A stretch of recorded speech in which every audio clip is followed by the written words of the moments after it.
ఈ వాక్యాన్ని వినడానికి బహు ఆసక్తితో ఉన్న ప్రియులందరికీ కూడా దేవుని వాక్యాన్ని వినాలని ఎంతో ఆసక్తి చూపుతూ మీరు దేవుని కృపలో నడిపించబడుతూ ఉన్నారు. మేము ఎంతగానో ప్రభుని స్తుతిస్తూ ఉన్నాం. దేవుని వాక్య వెలుగులో మనం చూడగలిగితే పరిశుద్ధ గ్రంథమైన బైబిల్లో 1 కొరింథీ పత్రికలో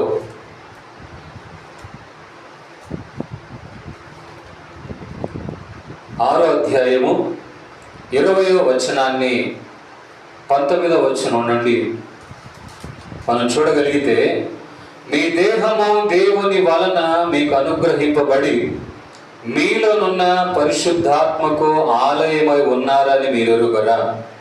మీరు మీ సొత్తు కారు, విలువ పెట్టి కొనబడిన వారు గనుక మీ దేహముతో దేవునిని మహిమపరచండి. ప్రియమైన దేవుని బిడ్డలారా, ఇక్కడ నా అంశం ఏంటంటే విలువ పెట్టి కొనబడిన ప్రజలు. దేవుని వాక్యములో మూల వాక్యాలు చూస్తూ ఉన్నాం. ఇక్కడ ఒక దేహాన్ని సూచిస్తూ ఉన్నాడు అపోస్తలుడైన పౌలు. ఆ దేహం అంట దేవునికి ఆలయముగా ఉంటుంది, పరిశుద్ధాత్మకు నిలయముగా ఉంటుంది అని. గనుక మీరు మీ సొత్తు కారు, మీరు మీ సొత్తు కారు. మరి ఎవరి సొత్తు మీరు అని అంటే దేవుని వాక్యం అంటుంది మీరు దేవుని సొత్తైన ప్రజలై ఉన్నారు. దేవుని సొత్తైన ప్రజలే ఉన్నారు. ఎలా సొత్తుగా పిలువబడ్డారంటే మీరు విలువ పెట్టి కొనబడ్డారు. విలువ పెట్టి కొనబడ్డారు గనుక మీరు మీ సొత్తు కారు గనుక ఏమండి, మీ దేహముతో దేవునిని మహిమపరచాలి. ఈ రోజున మనము ఒక మాట చెప్పగలిగితే, ఒక దేహాన్ని ఎలా సాదృశ్యంగా ఉందో అలాగే దేశములో ఉన్నటువంటి ప్రజలుగా మనము ఉన్నాము కనుక ఆ దేశము దేవునికి ఆలయముగా, దేవునిని ఆరాధించే చోటుగా దేవుడు రాబో రోజులు మార్చునుగాక. ఆమేన్, హల్లెలూయా. నా ప్రియమైన దేవుని బిడ్డలారా, ఎందుకని అంటున్నానంటే మీరు మీ సొత్తు కారు. ఈ రోజున ఈ స్వాతంత్రం 78వ స్వాతంత్రాన్ని మనము ఏమండి అన్ని విధాలుగా ప్రజలకి చేరేటట్టుగా ప్రయాసపడుతున్నాం. అన్ని విధాలుగా వాట్సాప్ ద్వారా, ఫేస్బుక్ ద్వారా, యూట్యూబ్ ద్వారా పాటలను అన్ని రకాలుగా మనం చేస్తున్నాం. కానీ దేవుని వాక్యం అంటుంది మీరు మీ సొత్తు కారు. ఎంతో మంది ఈ రోజున 78వ స్వాతంత్రం రావడానికి రక్తాన్ని చిందించిన వాళ్ళు ఉన్నారు. ఈ రోజున మనము విలువ కలిగి మనము తల ఎత్తుకొని తిరగడానికి కారణం ఏంటంటే ఆ రోజున వాళ్ళు రక్తాన్ని చిందించడం వలన మాత్రమే. వాళ్ళు రక్తాన్ని చిందించారు. కొంతమంది ఉపవాసాలు చేశారు. కొంతమంది నా ప్రియమైన దేవుని బిడ్డలారా హింసించకూడదని అహింసా సత్యాగ్రహాలు చేశారు. కొంతమంది ఇలా అయితే వాళ్ళు వినరని ఆ యొక్క పరిపాలన చేస్తున్న వాళ్ళ మీద ఎదురు తిరిగి ప్రాణాలు తెగించిన వాళ్ళు కూడా ఉన్నారు. ప్రియమైన దేవుని బిడ్డలారా, వాళ్ళు ఎంతో మంది ప్రయాసపడి ఉన్నారు. వాళ్ళు ప్రయాసపడిన దానికి ప్రతిఫలమే మనకు స్వాతంత్రం వచ్చింది. గనుక మీరు మీ సొత్తు కారు. దేశంలో ఉన్న వాళ్ళందరూ కూడా వారి సొత్తు కారు. వాళ్ళ ఇష్టానుసారంగా బ్రతకడానికి వీలు లేదు. కారణం ఏంటంటే ఈరోజు వచ్చిన స్వాతంత్రం ఎంతో మంది రక్తాలు చిందిస్తే వచ్చింది. గనుక మన జీవితం ఇతరుల కొరకు బ్రతుకుతూ మనము కూడా బ్రతకడానికి ఇష్టపడే స్థితిలో మనం ఉండాలి. ఆమేన్, హల్లెలూయా. నా ప్రియమైన దేవుని బిడ్డలారా, దేవుని వాక్యాన్ని బట్టి చూస్తూ ఉన్నాం. దేశంలో ఉన్నవాళ్ళు నా ప్రియమైన దేవుని బిడ్డలారా దేవుడు అనుగ్రహించిన స్వాతంత్రం. ఎవరైనా సరే ఏమండి మనమందరం సమానంతో ఉంటున్నాం. ఎవరైనా సరే వేరే వేరే పేరుతో పిలువబడట్లేదు. మనందరం భారతీయులుగానే పిలువబడుతూ ఉన్నాం. ప్రియమైన దేవుని బిడ్డలారా ఏమండి వేరే వేరే భాషలు మాట్లాడినంత మాత్రాన, వేరే వేరే కులాలు, మతాలు, వర్గాలు, వర్ణాలు, రంగులు కలిగినంత మాత్రాన వేరే పేర్లు వేరే వేరే వ్యక్తులకు లేవు. ఒకే పేరు. మనమందరం భారతీయులమే. మనమందరం భారతీయ పౌరసత్వం కలిగినటువంటి వాళ్ళమే. మనం ఈ రోజున భారతీయులుగా పిలువబడుతూ ఈ రోజున జెండాను పట్టుకొని తిరుగుతున్నామంటే ఈ దేశానికి స్వాతంత్రం కలగడానికి దానికి కారణం. ఆ విధంగానే నా ప్రియమైన దేవుని బిడ్డలారా దేవుని యందు లోకము ప్రపంచమంతా కూడా ఈ రోజున కూడా బానిసలుగా ఉంటున్నారు. విడుదల కలగలేదు. ఈ రోజున కూడా దేశానికి స్వాతంత్రం వచ్చిన ప్రజలు స్వతంత్రంగా బ్రతకలేని వాతావరణాలు, చాలని ఏమంటే ఆహార వాతావరణాలు, చాలని కష్టార్జితము, ఎంత ఉద్యోగం చేసినా రాని వాతావరణం, భయంకరమైన సంఖ్యల మధ్యలో, భయంకరమైన చెరల మధ్యలో వాళ్ళు బ్రతికిపోతూ ఉన్నారు.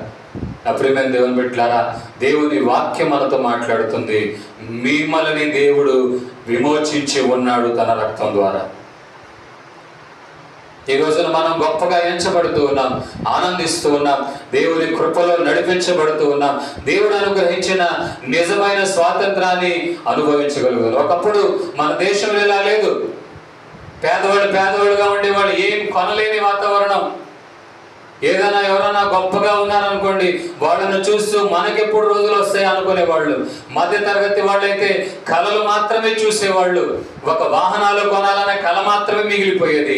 కానీ ఈ రోజున అందరూ క్షేమముగా, అందరూ మంచి స్థితిలో ఉన్నారంటే ఏవండి, ఒకప్పుడు ప్రయాసపడి స్వాతంత్రాన్ని తీసుకొని రావడానికి ప్రయాసపడినటువంటి ఎంతోమంది ఏవండి దేవుని కృపలో ప్రయాసపడిన వాళ్ళు క్రైస్తవులు ఉన్నారు.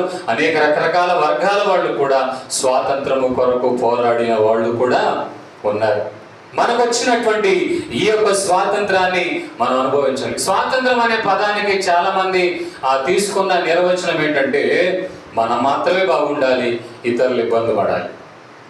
అర్థమైందండి? మనం మాత్రమే బ్రతకాలి, ఇతరులు బ్రతకడానికి వీల్లేదు. మనం మాత్రమే మంచి స్థితిలో ఉండాలి, ఇతరులందరూ కూడా దీన స్థితిలో, అదో పాతాళ స్థితిలో ఉండాలని చాలా మంది అనుకుంటుంటారు. కానీ స్వాతంత్రం దేశంలో ఉన్న అందరికీ వచ్చిందన్న సంగతి మనం మర్చిపోకూడదు. నా ప్రియమైన దేవుని బిడ్డలారా, మత్తయి సువార్త 1వ అధ్యాయం 21వ వచనాన్ని మనం చూడగలిగితే అద్భుతమైన మాట మనం చూస్తూ ఉన్నాం. 1వ అధ్యాయము 21వ వచనం.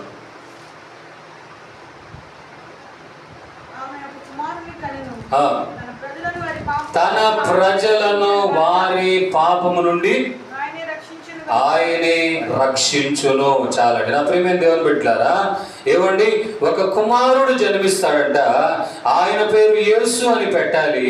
ఆ యేసు అని పేరు పెట్టడానికి దాని అర్థం ఏంటంటే, దేవుని వాక్యం అంటుంది, నా ప్రియమైన దేవుని బిడ్డలారా, తన ప్రజలను వారి పాపముల నుండి ఆయనే రక్షించును. తన ప్రజలను ఏం చేస్తాడంట? ఆయనే వారి పాపము నుండి రక్షిస్తాడంటే అర్థం ఏంటంటే, ఒక దేశము ఒకప్పుడు ఏమండి నా ప్రియమైన దేవుని బిడ్డలారా, ఏమండి బ్రిటిషులకు బానిసగా ఉంది. కానీ ప్రపంచం అంతటిలో ఉన్నటువంటి మానవాళి అందరూ కూడా పాపానికి బానిసలుగా ఉంటున్నారు. ఆ పాపానికి బానిసలుగా ఉండటం వల్ల వారు ఆర్థికంగా ఎదగలేకపోతున్నారు. ఆ పాపానికి బానిసలుగా ఉండటం వల్ల సృష్టి కూడా వికటిస్తున్న వాతావరణం మనం చూస్తున్నాం.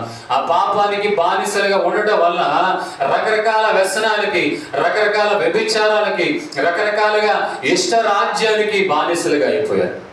కానీ కనుక వాళ్ళకి విడుదల లేక, ఆ విడుదల కొరకు ఏమండి తప్పుడు దారులు వెళ్ళిపోయి దాని వలన విడుదల కలుగుతుందని సంతోషపడుతున్నారు. కానీ నిజమైన విడుదల, నిజమైన స్వాతంత్రము యేసయ్య రక్తం వల్ల తన ప్రజలకు మాత్రమే కలుగుతుంది. ఆమేన్, హల్లెలూయా. కనుక నా ప్రియమైన దేవుని బిడ్డలారా, ఆయన రక్తం వల్ల మాత్రమే ఆయన ప్రజలకి విడుదల కలుగుతుంది. అందుకనే చూడండి, మత్తయి సువార్తలు మనం చదివాం, తన ప్రజలను వారి పాపము నుండి ఆయనే రక్షించును. మరి ఈ రోజున దేశ ప్రజలని వారి యొక్క బానిసత్వము నుండి ఏమండి దేవుడు రక్షించాడనే ఒక రకంగా చెప్పాలి. ఒక మాట మీకు చెప్పమంటారా?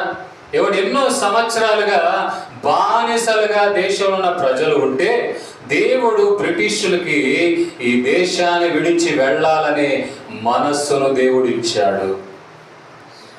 బైబిల్ అంటుంది, ఒక వ్యక్తిని కఠినపరచాలన్నా, ఒక వ్యక్తిని హృదయాన్ని, మనస్సు మార్చాలన్నా అది దేవుని వలన మాత్రమే సాధ్యం. ఈరోజు నా ప్రియమైన దేవుని బిడ్డలారా, దేశంలో ఉన్న ప్రజలందరికీ కూడా ఏమంటే విడుదల కలగడానికి కారణం ఏమండి దేవుడు ఇచ్చినటువంటి మనసే. ప్రజలకి ఆ పాపం నుండి విడుదల కలగడానికి కారణం కూడా నజరేయుడైన యేసయ్యగా ఉన్నాడు గనుక ఈరోజు దేవుని వాక్యాన్ని బట్టి ఆ నిజమైన స్వాతంత్రాన్ని అనుభవించే బిడ్డలుగా మనం ఉండాలి. కనుక నా ప్రియమైన దేవుని బిడ్డలారా, పూర్వం ప్రజల గురించి ఒక మాట మనం చదువుదాం. నిర్గమకాండంలో ప్రజలు ఉన్నారు. ఆ ప్రజలు దాదాపు 430 సంవత్సరాలు బానిసలుగా ఉన్నారు.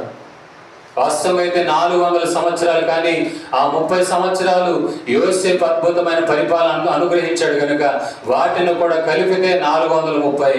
కాకపోతే 400 సంవత్సరాలు వాళ్ళు బానిసలుగా ఉండిపోయారు. ఆ బానిసత్వం అనేది ఎలా ఉందంటే భయంకరమైన బానిసత్వం. ప్రజలు ఆరోగ్యంగా ఉండడానికి లేదు, ప్రజలు నెమ్మదిగా బ్రతకడానికి లేదు, ప్రజలు వాళ్ళ ఇష్టం అంటే వాళ్ళు కనీసం వాళ్ళ వరకు స్వేచ్ఛగా కూడా బ్రతకలేని వాతావరణాలు. ఎప్పటికీ చూడండి, ఎప్పుడు పనులు చేయించేవాళ్ళు. వాళ్ళు కాసేపు కూడా విరామం ఉంటే మనకు లెక్క చేయరు, పనులు చేస్తేనే వాళ్ళు మన లెక్క చేస్తారు. వాళ్ళకి కొరడా దెబ్బలు కొట్టడాలు, రకరకాలుగా హింసలు చేసేవాళ్ళు అండి.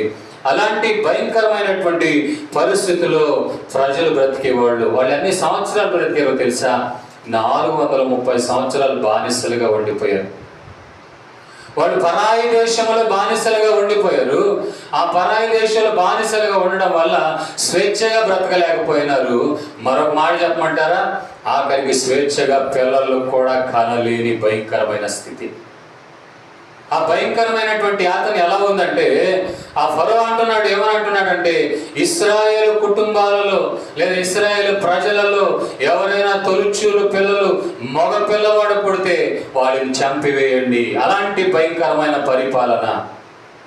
ప్రజలు వాళ్ళ సొంత పిల్లలని కోల్పోతున్న భయంకరమైన పరిపాలన ఆ రోజున మనం చూస్తూ ఉన్నాం. ప్రియమైన దేవుని బిడ్డలారా, ఎన్ని తాళలేక, ఎన్ని సహించలేక, ఎన్ని బాధలు పడలేక వాళ్ళందరూ దేవునికి మొరపెట్టారంట. దేవునికి స్తోత్రం. నా ప్రియమైన దేవుని బిడ్డలారా, ఈ రోజున నీవు రకరకాలుగా బానిసలుగా ఉండొచ్చు, రకరకాలుగా చెరలో ఉండొచ్చు, దరిద్రత అనే చెరలో ఉండొచ్చు, చాలని కష్టార్జితపు బానిసత్వంలో ఉండొచ్చు, ఇంకొకరికి నీవు రుణపడి ఉండొచ్చు, నీవు స్వేచ్ఛగా బ్రతకలేని వాతావరణం నీవు కలిగి ఉండొచ్చు, నీవు స్వేచ్ఛగా నీకు కడుపు నిండా భోజనం చేయలేని వాతావరణం బ్రతకొచ్చు. ఆ భయంకరమైన బానిసత్వం నుండి ఈ రోజున కూడా అనేకులు బ్రతుకుతూ ఉన్నారు. ఏదో కొత్త గొప్ప కొంతమంది ఏలుబడిని బట్టి కొంతమంది బాగా క్షేమంగా ఉంటూ ఏమండి బ్రతకగలుగుతున్నారే, కానీ మరలా బైబిల్లో కూడా చూడండి, ఒక రాజు వచ్చినప్పుడు బాగా బ్రతుకుతున్నాడు, మరొక రాజు వచ్చినప్పుడు శ్రమలు వచ్చేస్తున్నాయి. ఆమేన్, హల్లెలూయా. ఒక రాజు పరిపాలించినప్పుడేమో పేదలందరూ బాగుంటున్నారు, దేశంలో ఉన్నటువంటి ప్రజలందరూ సుభిక్షంగా ఉన్నారు. మరో రాజు వచ్చినప్పుడేమో భయంకరమైన భారాలు, భయంకరమైన పన్నులు వేస్తూ, భయంకరమైనటువంటి ధరలు. అంటే మన దేశం గురించి కాదండి, బైబిల్లో ఉన్న ఏలుబడి గురించి మీకు చెప్తున్నాను. ప్రజలు బ్రతకలేక రకరకాల పిచ్చి పరిపాలనలు బైబిల్లో ఉన్న కొంతమంది రాజులు చేయడం వల్ల భయంకరమైన కరువులో ప్రజలు బ్రతికారు. కానీ నా ప్రియమైన దేవుని బిడ్డలారా, ఒక యవనస్తుడు దేశాన్ని పరిపాలించడానికి దేవుడు నిలబెట్టాడు. అతని పేరు యోసేపు. గడి చెప్పండి, హల్లెలూయా. అతని గురించి రోజున మానగా చెప్తున్నాను.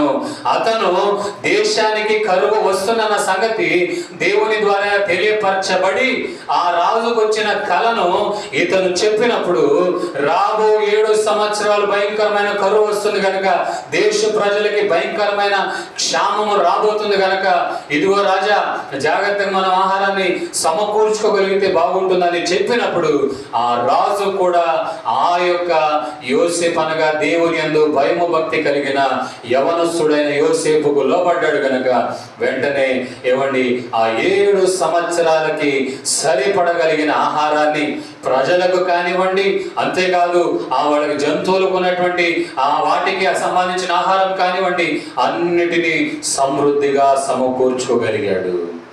ఆమేన్, హల్లెలూయా. కనుక యోసేపు ఏలుబడి చేసినంత కాలం దేశ ప్రజలు క్షేమంగా ఉన్నారు. ప్రియమైన దేవుని బిడ్డలారా, కొంతమంది రాజులు ఉన్నారు, వారి పరిపాలన చేస్తుంటే భయంకరమైన బానిసత్వం, ఊపిరి పీల్చుకోవడానికి లేదు, భయంకరమైన దరిద్రత, వస్త్రహీనత, ఏమి కొనలేని వాతావరణం. ఒకానొక రోజుల్లో భయంకరమైన కరువు, అంటే విత్తనం వేసిన మొలకరాని కరువు. ఆహారము కొనలేని స్థితి, ఆహారము మార్చుకోవాలి, ధాన్య మార్పిడి జరుగుతున్న సమయంలో కూడా ఆఖరికి ధాన్యము కూడా లేని వాతావరణాలు. ఈ రోజున అన్నీ ఉన్నాయి కానీ కొనలేని వాతావరణాలు. అన్నీ ఉన్నాయి కానీ వాటికి సంబంధించిన రుణాలు కట్టలేని వాతావరణాలు. ఇంకో మాట మీకు చెప్పమంటారా? వ్యాపారాలు సరిగా జరగక, ఉద్యోగాలు చేసిన భయంకరమైన ఉద్యోగాలలో నలిగిపోతూ ఉంటే గుప్పెడంత కష్టార్జితముతో కూడా కుటుంబాన్ని నింపుకోలేని వాతావరణాలు నడిపించబడుతుంటే, మరోవైపున భయంకరమైన పనులు, ఆర్థిక ధరలు పెరగకపోవటం వల్ల ప్రజలకి క్షేమము లేని వాతావరణం. ఎప్పుడైతే దేవుని ప్రజలు ఆయన యొద్దకు వస్తారో, ఎప్పుడైతే దేవుని ప్రజలు ఆయనకు మొర పెడతారో, దేశములో ఆహారము యోసేపు కాలములో సమృద్ధిగా ఇచ్చినట్లుగానే దేవుడు దేశమంతటిలో కూడా ఆహారాన్ని సమృద్ధిగా అనుగ్రహించునుగాక. ఆమేన్, హల్లెలూయా. మరో వ్యక్తిని గురించి మనం చూస్తూ ఉన్నాం. ప్రజలందరూ కష్టపడిపోతూ ఉన్నారు. నేను రెఫరెన్స్లు ఏం చెప్పట్లేదు, అవన్నీ చెప్పేదానికంటే కూడా మీరు వినగలిగితే అద్భుతమైన విషయాలు మీరు తెలుసుకోగలుగుతారు. 400 మంది 400 సంవత్సరాలు బానిసలుగా ఉంటూ ఆదికాండము చివరి దశలో వచ్చినప్పుడు యోసేపు మాత్రము సుభిక్షముగా దేశాన్ని నడిపించిన తర్వాత ప్రజలు బానిసలుగా ఉన్నప్పుడంట వాళ్ళు దేవునికి మొరపెట్టారంట. దేవుని వాక్యం చూస్తున్నాం. నిర్గమాకాండం 3వ అధ్యాయము 7వ వచనంలో, మరియు యెహోవా ఇట్లనెను, నేను ఐగుప్తులో ఉన్న నా ప్రజల బాధను నిశ్చయముగా చూచితిని, పనులలో తమను కష్టపెట్టు వారిని బట్టి వారు పెట్టిన మొరను వింటిని, వారి దుఃఖములు నాకు తెలిసే ఉన్నవి. చూడండి ఎంత మంచి మాట. మనం చేయాల్సిన పని కూడా పరిశుద్ధాత్మ దేవుడు వాక్యములో మనతో చెప్తున్న మాట ఏంటంటే, ఒక్కొక్కటిగా మనం చూడగలిగితే, ఐగుప్తులో ఉన్న నా ప్రజల బాధను నిశ్చయముగా చూచితి. ఐగుప్తులు అనేది ఏంటంటే ఆ రోజున ఒక దేశం అయితే ఈ రోజున ఒక భయంకరమైన బానిసత్వం. ఈ బానిసత్వములో ఉన్నటువంటి ప్రజలను నేను చూచాను. నా పోలికలో చేయబడిన నా ప్రజలు. నువ్వు ఎవరైనా కావచ్చండి, నువ్వు దేనికి సంబంధించిన వాడైనా కావచ్చు. పుట్టిన వెంటనే ఏ కులం, మతం, వర్గం ఉండదు. పుట్టిన తర్వాత సర్టిఫికెట్లో రాసేటప్పుడు అన్ని రాస్తాం అంతే. అంటే అర్థమైందంటే దేవుడు మనిషిని పంపినప్పుడు ఇవన్నీ మెడలో కట్టి పంపించడు. లేకపోతే గేదెలకు వేస్తారు చూసారా, చెవికి వేసినట్టుగా పుట్టిన వెంటనే చెవి కుట్టి పంపించడు. పుట్టిన తర్వాత వాళ్ళ నాన్న కులమో వీళ్ళు ఆ కులం, వాళ్ళ నాన్న మతమో వీళ్ళు ఆ మతం అని సర్టిఫికెట్లో రాసిన ఆ యొక్క రోజు నుండి మతము కులం అని ఆ యొక్క ఆమోదించబడుతుంది. కానీ పుట్టినప్పుడు వాడు ఈ కులం అని ఎవరు తెలియదు. చెప్పండి, హల్లెలూయా. ఇంకో మాట చెప్పాలంటే, కొంతమంది పిల్లలు క్రిటికల్ పొజిషన్లో ఉన్నప్పుడు ఆ వెలుగులో ఆ పిల్లల్ని పండేయడానికి తీసుకుని వెళ్తారు. అక్కడ ఎంతమంది పిల్లలు ఉన్నారు, వాళ్ళ కులాన్నింటి ఎవరికి తెలియదు కదా. ఆలోచించండి నా ప్రియమైన దేవుని బిడ్డలారా. అంటే అర్థమైందంటే దేవుడు కూడా పుట్టిన పిల్లలు ఎలాగో దేవుడు మనుషులు కూడా ఆ విధంగానే ఏ కులము వర్గము లేకుండా చేశాడు. దేవుని వాక్యం అంటుంది, దేవుడు మనిషిని యథార్థముగా సృష్టించాడు. కానీ మనిషి అంట ఆ యొక్క కుయుక్తి వలన, మాయపాల వలన తనంతటి తాను పాడు చేసుకున్నాడంట. కనుక దేవుడు, నువ్వు ఎవరైనా సరే, దేవుడు బైబిల్లో వాడుతున్న పదం ఏంటంటే, నీవు ఆయనకు ప్రజలై ఉన్నారు. దేవుడు ఎలా ఉన్నాడో నిన్ను కూడా అలాగే చేశాడు. గనుక నీవు ఆత్మ సంబంధంగా ఆయన పిల్లలుగా, భౌతికముగా ఆయన ప్రజలుగా నీవు పిలవబడుతున్నావు. గనుక నిశ్చయముగా నీవు బానిసత్వములో పడుతున్న బాధను ఆయన చూస్తున్నాడు. మొదటి విషయం. రెండోదిగా చూస్తున్నాం, పనులలో తమను కష్టపెట్టు వారిని బట్టి వారు పెట్టిన మొర. అంటే అర్థం ఏంటంటే, పనులలో కష్టాలు పడిపోతున్నారు. రాత్రి పగలు ఉద్యోగాలు చేస్తున్నారు, కొరడా దెబ్బలు తింటున్నారు, ఇటుకలు తయారు చేస్తూ ఉన్నారు. తినడానికి ఆహారం దొరకని పరిస్థితి. కొన్నిసార్లు అయితే ఆఖరికి మేము ఏమి ఇయ్యం, మీరే అన్ని సమకూర్చుకోండి అని చెప్పిన వాతావరణాలు. ఆ భయంకరమైన పరిస్థితిలో నేడు కూడా ప్రజలు బ్రతుకుతూ ఉన్నారు. ఒళ్ళు హోనం అయిపోతుంది, కష్టపడిపోతున్నారు. ఒకవైపున తల్లిదండ్రులు కష్టపడుతుంటే పిల్లలు సుఖభోగాల వైపు వెళ్ళిపోతున్నారు. ఒకవైపున తల్లిదండ్రులు భయంకరమైన వ్యసనాలకి ఇష్టరాజ్యాలు బ్రతుకుతుంటే పిల్లలు పనులు చేసుకొని కుటుంబాన్ని పోషిస్తున్నారు. ఇలా రకరకాల వాతావరణాలలో, రకరకాల కుటుంబాలలో కొంతమంది బానిసలుగా ఉండిపోతున్నారు. కొంతమంది రాత్రి మొగులు పనులు చేసుకున్న ఎటువంటి వాతావరణం కనబడట్లేదు. కనుక నీవు ఆ స్థితిలో ఉన్నావు కదా, నీవు ఆ పరిస్థితిలో ఉన్నావు కదా, అయ్యో ఈ భయంకరమైన పరిస్థితిలో మాకు విడుదల లేదా, రేపు అనేది మా జీవితంలో లేదా అని నువ్వు బాధపడుతూ ఉంటే, ఆ బాధని దేవుని దగ్గరకు వచ్చి దేవుడిని నువ్వు ప్రార్థించగలిగితే చూడండి, దేవుని వాక్యం అంటుంది, వారు పనులలో తమను కష్టపెట్టు వారిని బట్టి పెట్టిన మొరను దేవుడు విన్నాడు. మొర పెడితే నువ్వు వింటాడు. ఇరుకైన స్థలంలో నువ్వు ఉన్నావా, మొరపెట్టు, విశాలమైన స్థలంలో నడిపిస్తాడు. పనులలో నీవు పనులు చేసుకోలేక బాధపడుతున్నా, దేవుడు మరి మంచి శ్రేష్టమైన ఉద్యోగ అవకాశాలను ఇస్తాడు. పేదరికములు, దరిద్రతలో బాధపడుతున్నావా, నీవు మొరపెట్టు, ఆ మొరను దేవుడు విని తన ఐశ్వర్యము చొప్పున నీ ప్రతి అవసరతను దేవుడు తీరుస్తాడు. కానీ మొరపెట్టకుండా అయ్యో నా దరిద్రం, అయ్యా నా దరిద్రం అంతే, ఇక రేపు కూడా అంతే, నేను ఉండకపోతే బాగుంటుంది, నేను చేస్తే బాగుంటుంది అని అనుకోవడం కాదు. నీవు మొరపెట్టడమే నువ్వు చేయాల్సిన పని. ఎందుకంటే ఇది తెలుసా, ఇశ్రాయేలు ప్రజల బాధను చూసినవాడు, ఇశ్రాయేలు మొరను విన్నవాడు నీ మొరను కూడా వింటున్నాడు. ఆమేన్, హల్లెలూయా. వారి దుఃఖములు నాకు తెలిసే ఉన్నవి. దేవుని వాక్యం నీతో మాట్లాడుతుంది. నీ దుఃఖము కూడా తెలుసు, నీ రోగము తెలుసు, నీ కష్టము తెలుసు, నీ మనస్సులో పడుతున్న బాధ తెలుసు, ప్రతిరోజు నువ్వు అనుకుంటున్నటువంటి విషయాలు తెలుసు, నీ ఆలోచనలలో నువ్వు పోరాడుతున్న విధానము కూడా దేవునికి తెలుసు. ఆయన చూస్తున్నాడు. ప్రతి వారిలో రకరకాల దుఃఖాలు కనబడుతున్నాయి. నా ప్రియమైన దేవుని బిడ్డలారా, ఎవరి స్థాయికి తగ్గ దుఃఖం వాళ్ళు కనపడుతుంది. కానీ నా ప్రియమైన దేవుని బిడ్డల, ఆ దుఃఖాన్ని దేవుడు చూస్తున్నాడు. ఆ దుఃఖము దేవునికి తెలుసు. గనక దేవుడు అంటున్నాడు, కాబట్టి ఐగుప్తీయుల చేతి నుండి వారిని విడిపించుటకు ఆ దేశముల నుండి విశాలమైన మంచి దేశమునకు, అనగా కనానీయులు, హిత్తీయులు, అమ్మోయులు, పెరిజ్జీయులు, హెబీయులు, ఎబీసీయులు నివాసమై ఉన్న పాలుతేళ్లు ప్రవహించు దేశమునకు వారిని నడిపించుటకు దిగి వచ్చి ఉన్నాను. ఒకటి చెప్పండి, హల్లెలూయా. చూసారండి, ఆ భయంకరమైన ఇరుకైన దేశములు, ఆ భయంకరమైన బానిసత్వముగా ఉన్న దేశములు, ఆ భయంకరమైన ఇనుప కొలిమిగా పిలువబడుతున్న ఆ బానిసత్వం నుండి ఆ వాళ్ళ భయంకరమైన ఏలుబడి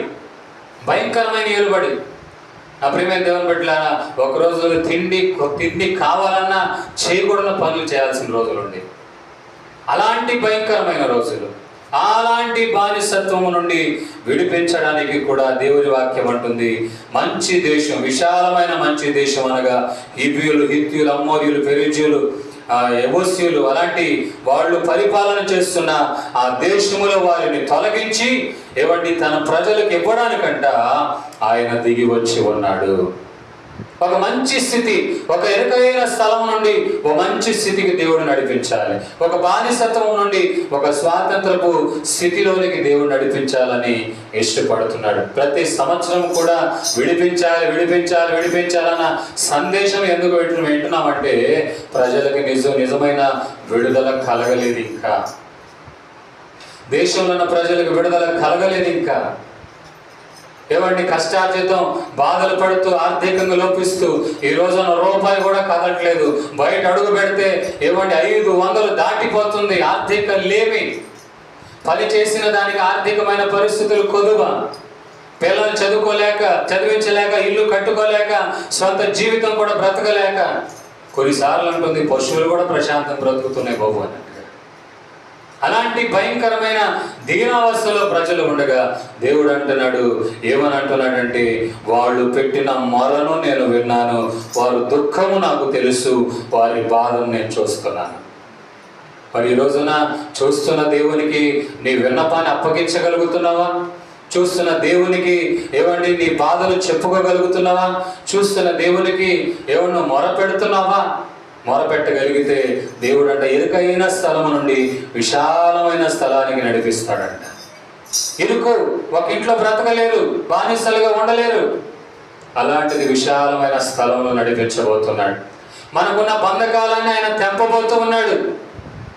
ఈ రోజున కూడా నా ప్రియమైన దేవుని బిడ్డలారా, మన ఇష్ట దైవాన్ని కూడా ఆరాధించుకోలేని దౌర్భాగ్య పరిస్థితిలో ఉన్నాం. మనకు నచ్చింది కూడా రాబో రోజుల్లో తింటామో లేదో తెలియదు. మీరు అవే కొనాలి, మీరు ఇవే తినాలి అనే వాతావరణంలో వచ్చిన అనుమానం పడాల్సిన అవసరం లేదు. ఇది ఫలానా వాళ్ళు పండించారు కనుక అయ్యే మీరు కొనాలి, ఫలానా వాళ్ళు చేశారు కనుక అవే మీరు కొనాలి. ఇదే కదండి బానిసత్వం. కానీ నా ప్రియమైన దేవుని బిడ్డలారా, బానిసత్వం అంటే, విడుదల అంటే ఏంటో తెలుసా? స్వాతంత్రం అంటే ఏంటో తెలుసా? నీవు బ్రతుకు, ఇతరులు కూడా బ్రతికించు. నీవెంత స్వాతంత్రంగా బ్రతుకుతున్నావో ఇతరులు కూడా స్వాతంత్రంగా బ్రతకనివ్వు. వాళ్ళ కుటుంబాలలో జరుగుతున్నటువంటి సంతోష సందర్భాలు ఎలా జరుగుతున్నాయో ఇతరులు కూడా సంతోషంగా ఉండడానికి వీలువు. వాళ్ళు పండుగలు పబ్బాలు ఎంత సంతోషంగా చేస్తున్నారు, ఇతరులు కూడా వారికి సంబంధించిన నమ్మకాలను నీవు కూడా ప్రోత్సహించు. అదే నిజమైన స్వాతంత్రం. ఒక మాట మీకు చెప్పమంటారా? నిజమైన సంతోషం ఎప్పుడు వస్తుందంటే ఇతరుల ముఖాలలో నవ్వు చూసినప్పుడు. ఈ విషయాన్ని మర్చిపోకూడదు. నిజమైన తృప్తి ఎప్పుడు వస్తుందంటే ఇతరులు సంతోషంగా ఉన్నప్పుడే.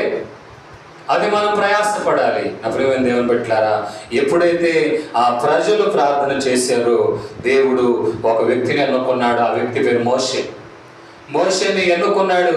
మోషేని ఎన్నుకోవడానికి గల కారణం ఏంటంటే దేవుని వాక్యాలు మోషే అని పేరు పెట్టినప్పుడే ఆ పేరుకి అర్థం ఏంటంటే నీళ్లలో నుండి వేరు చేయబడినవాడు, అంటే లోకములో నుండి వేరు చేయబడినవాడు. ఏ వ్యక్తి అయితే దేవుని కొరకు ప్రత్యేకించబడి యేసే రక్తం ద్వారా కడగబడి ఏవంటి పరిశుద్ధమైన జనాంగము ఎంచబడుతున్నారో వాళ్ళని దేవుని ప్రజలకి క్షేమం కలుగునట్లుగా, అనగా దేవుని ప్రజల కొరకు ప్రార్థించడానికి, దేవుని ప్రజల కొరకు ఏదైనా చేయడానికి దేవుడు వాళ్ళని నిలబెట్టుకున్నట్లుగా మనం చూస్తూ ఉన్నాం. మోషేని ఎన్నుకున్నాడు. మోషేని ఎన్నుకున్న తర్వాత మోషేతో మాట్లాడాడు. ఎవడు 3వ అధ్యాయంలో మనం చూడగలుగుతున్నాం. మోషేతో మాట్లాడి, ఇదిగో వాళ్ళు పడుతున్న బాధను నేను చూశాను, వాళ్ళు పెడుతున్న మొరను విన్నాను కనుక నువ్వు అర్జెంటుగా వెళ్ళిపోవాలి ఐగుప్తు దేశానికి. అయ్యా నన్ను ఎందుకు పొమ్మంటున్నావు? నేను నీ ద్వారా నీ పని చేయాలనుకుంటున్నాను. కాదు కాదయ్యా, నా వల్ల కాదు, నీవు నీళ్లలో నుండి వేరు చేయబడిన వాడివి, నీవు లోకముల నుండి వేరు చేయబడిన వాడివి, నా కొరకు నువ్వు ఏదైనా చేయాలనే తపన కలిగిన వాడివి, నా కొరకు ప్రత్యేకించబడిన వాడివి కనుక నీ ద్వారా నేను ఈ పని చేయాలనుకుంటానని అతను ఒప్పకపోయినా ఒప్పించి మరీ ఆ ఐగుప్తు దేశాన్ని పంపించాడండి.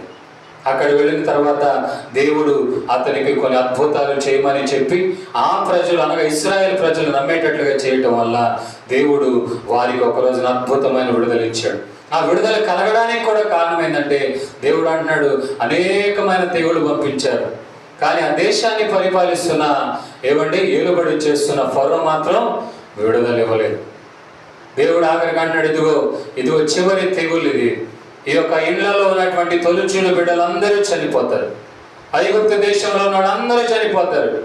కానీ ఇశ్రాయేలు ప్రజలలో ఏ గుమ్మానికైతే గొర్రెపిల్ల రక్తము వ్రాయబడి ఉంటుందో, పోయబడి ఉంటుందో ఆ యొక్క ఇళ్లలో తొలిచూలు బిడ్డలు చనిపోరు.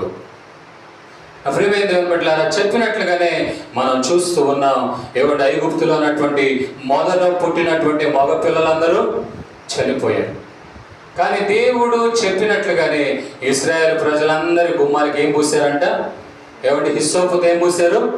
గొర్రె పిల్లను వధించి ఆ గొర్రె పిల్ల రక్తము నుండి ఆ యొక్క గుమ్మాలకు రాసినట్లుగా చూస్తూ ఉన్నాం. ఈ సంహారం ఎప్పుడైతే, అనగా మొదట పుట్టినటువంటి మగ పిల్లలను చంపివేయడానికి సంహారం వస్తూ ఉందో ఐగుప్తు దేశ ప్రజల్లో వెళ్ళింది. వాళ్ళలో మొదట పుట్టిన మగ పిల్లలు చెప్పేసింది. అయితే ఎప్పుడైతే ఇశ్రాయేలు ప్రజల గుడారములో వెళ్ళబోతూ ఉండగా గొర్రె పిల్ల రక్తము ఆ సంహారానికి అడ్డుపడింది. ఆమేన్, హల్లెలూయా. అడ్డుపడటం వల్ల లోపల వెళ్ళలేకపోయింది. ఆ యొక్క గుడారంలో ఉన్న వాళ్ళందరూ కూడా తొలిచూలు బిడ్డలు బ్రతికారు. ఇంకా ఫరో ఏం చేయలేక, మీకు దండం పెడతా, మీరు అర్జెంటుగా వెళ్ళిపోండి అని ఆ దేశము నుండి ప్రజలు ఇచ్చారు, విడుదల ఇచ్చాడు ఆ ఫరో. ప్రజలందరూ, అంతేకాదు అద్భుతమైన విడుదల ఆ యొక్క ప్రజలకు ఇచ్చినట్టుగా చూస్తున్నాం. ఐగుప్తులు వాళ్ళకున్న బంగారం కూడా వాళ్ళకు అప్పగించినట్లుగా చూస్తున్నాం. ప్రియమైన దేవుని బిడ్డలారా, ఐగుప్తు దేశములో, వారి కాని దేశములో ప్రజలు విడుదల పొందారంటే గొర్రె పిల్ల రక్తము గుమ్మాలకు పోయడం వల్ల మాత్రమే సాధ్యం. ఆ విధంగానే దేశములో ఈ రోజున మన దేశం అనుకుంటున్నటువంటి ఈ దేశంలో కూడా అనేకులు పరాయి వాళ్ళుగానే బ్రతుకుతున్నారు, బిక్కుమంటూ. ఊపిరి ఆడక బ్రతుకుతున్నారు. ఎవరి మీద పడతారో, ఎవరు చంపుతారో, ఎవరు దోచుకుంటారో, ఎవరు సుఖము లేక బ్రతికేటట్టుగా చేస్తారో, ఎవరు మీద పడి నరహత్య చేస్తారో, ఎవరు మనకున్న సొత్తులు దొంగలిస్తారో అని భయంతో బ్రతుకుతున్నారు. ఈ స్వతంత్ర భారతదేశంలో కూడా మన దేశం అనే పాటలు పాడుతూ నోరారా అనేకమైన వీధుల్లో అనేకమైన సంగీతాలు మన వినబడుతూ ఉంటే, మరోవైపున మన దేశంలో కూడా కొంతమంది, చాలా మంది మన ప్రజలుగా పిలువబడుతున్న వాళ్ళు క్షేమంగా బ్రతకలేకపోతున్నారు. ఇది బ్రిటిష్ పరిపాలన చేస్తున్న దేశం ఇప్పుడు కాదు, కానీ కొంతమంది చేస్తున్న పరిపాలనను బట్టి దేశం పరాయి దేశంలో ప్రజలు ఉన్నట్లుగానే ఉంటున్నారండి. కానీ ఈ రోజున దేవుని వాక్యాన్ని బట్టి మీతో మాట్లాడుతున్న మాట ఏంటో తెలుసా? నీవు యేసే రక్తం ద్వారా కడగబడితే నీవు నిజమైన స్వాతంత్రాన్ని అనుభవిస్తావు. ఆమేన్, హల్లెలూయా. యేసే రక్తం అనగా గొర్రెపిల్ల రక్తం అనగా పాత నిబంధనలో గొర్రెపిల్ల రక్తం, కొత్త నిబంధనలో యేసే రక్తానికి సాదృశ్యముగా ఉంది. ఏ ఇంటికైతే గొర్రెపిల్ల రక్తం పోయబడి ఉంటుందో, ఎవరైతే యేసే పరిశుద్ధమైన రక్తం ద్వారా కడగబడి మారు మనస్సు పాప క్షమాపణ నిమిత్తమైన బాప్తిస్మము పొంది ఉంటారో, వారు మాత్రమే నిజమైన స్వాతంత్రాన్ని అనుభవించగలుగుతారు. ఆమేన్, హల్లెలూయా. ఈరోజు నా ప్రియమైన దేవుని బిడ్డలారా, దేవుని వాక్యాన్ని బట్టి మనం చూస్తూ ఉన్నాం, మనమైన సొత్తైన ప్రజలు కాదు, దేశంలో ఉన్న ప్రజలు నీ సొత్తు కాదు. ఈ స్వాతంత్రం ఆ ప్రజలు స్వాతంత్రంగా బ్రతకడానికి ఎంతో మంది పడ్డ ప్రయాస ఎలా అయితే ఉంటుందో, ఈ రోజున మనము ఎవరి భౌతికముగానే కాదండి, ప్రతి గుడారములో, ప్రతి ఆత్మీయ జీవితంలో, ప్రతి వ్యక్తిగతమైన జీవితంలో కూడా స్వాతంత్రాన్ని అనుభవించాలంటే యేసే రక్తం చాలా ప్రాముఖ్యమైనది. కనుక ఆయన రక్తం ద్వారా కడగబడి ఆయన రాకడికి ఎత్తపడడానికి ఇష్టపడదాం. ఈ పాపానికి బానిసలుగా ఉండటం వల్ల నీవు దేవుడిని సంధించలేకపోతూ ఉన్నావు. ఎక్కడ దేవుడు ఉంటాడో అక్కడ స్వాతంత్రం ఉంది. ఐగుప్తు దేశములో నిర్గమకాండములో దేవుడు ఆ ప్రజల మధ్యలో ఉన్నాడు కనుక వాళ్ళకి స్వాతంత్రం వచ్చింది. కొత్త నిబంధనలో నా ఆత్మ మీ మధ్య ఉన్నది కనుక మీరు భయపడకూడి, ఎక్కడ ఆత్మ ఉందో అక్కడ స్వాతంత్రత ఉంది అని దేవుని వాక్యం అంటుంది. కనుక మనము కూడా ఈ భయంకరమైనటువంటి భౌతికంగా పాపానికి బానిసలుగా ఉంటూ స్వాతంత్రాన్ని అనుభవించకపోతున్నామేమో, కానీ దేవుని వాక్యం ఉంటుంది, ప్రభు యేసుక్రీస్తు వారు అతి త్వరలో మేఘారోహణుడై రాబోతూ ఉన్నాడు. ఆ పరలోక రాజ్యములో నిజమైన స్వాతంత్రం కలిగి మనం బ్రతకబోతూ ఉన్నాం. ఏమంటే ఈ లోకయాత్రను మనం ముగించుకున్న తర్వాత, ప్రభు రాకడ వచ్చిన తర్వాత మనందరం వెళ్ళిపోయి ఆయనను ఆత్మతో సత్యముతో ఆరాధన చేయాలంటే ఇక్కడ నీవు దేవుని నీతిని నెరవేర్చే బిడ్డలుగా, నిజమైన స్వాతంత్రాన్ని అనుభవించే వారిగా మీరు నడిపించబడాలని కోరుతూ ఉన్నాం. దేవుడు అనుగ్రహించిన స్వాతంత్రాన్ని మనము జాగ్రత్తగా వాడుకుందాం. మీకు చెప్పాను స్వాతంత్రం అంటే అర్థమేంటో కూడా మీకు చెప్పాను. దేవుడు స్వాతంత్రానికి నిలువెత్తు నిదర్శనంగా ఒక ఆజ్ఞ ఇచ్చాడు. నిన్ను నీ వలె ఈ పొరుగు వారిని ప్రేమించడమే నిజమైన స్వాతంత్రత. ఈ యొక్క ఆజ్ఞ దేశమంతటి కూడా ప్రకటించబడాలి. దేవుడు అందరినీ సమానంగా ప్రేమించాడు, అందరినీ సమానంగా ప్రేమించాడు, అందరికీ సమానంగా బ్రతికే హక్కులు ఇచ్చాడు గనక అది ఎవరు దోచుకోలేరు గనక దేవుడిచ్చిన స్వాతంత్రాన్ని గమనిస్తూ మనము అందరూ స్వతంత్రంగా బ్రతకడానికి దేవుడు అటు కృపను అనుగ్రహించి నడిపించునుగాక. నిజముగా మీరు నిలువ పెట్టి కొనబడిన ప్రజలు 2024 సంవత్సరాల క్రితం ప్రభు యేసుక్రీస్తు వారి లోకానికి వచ్చి నీకు స్వాతంత్రాన్ని ఇచ్చాడు కనుక దేవుడు ఇచ్చిన ఈ స్వాతంత్రాన్ని, దేవుడు ఇచ్చిన నియమాలను బట్టి, ఆజ్ఞలను బట్టి మనం కాపాడుకుంటూ నడిపించబడదాం. అట్టి కృపా పరిశుద్ధాత్మ దేవుడు మనందరికీ అనుగ్రహించునుగాక.